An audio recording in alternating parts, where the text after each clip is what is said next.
Classic comes equipped with a two-way refrigerator. It runs off of 110 or LP gas.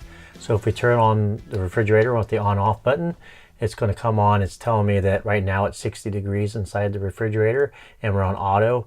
Auto, it runs on 110 first, and then when 110 is not present, it automatically switches over to gas.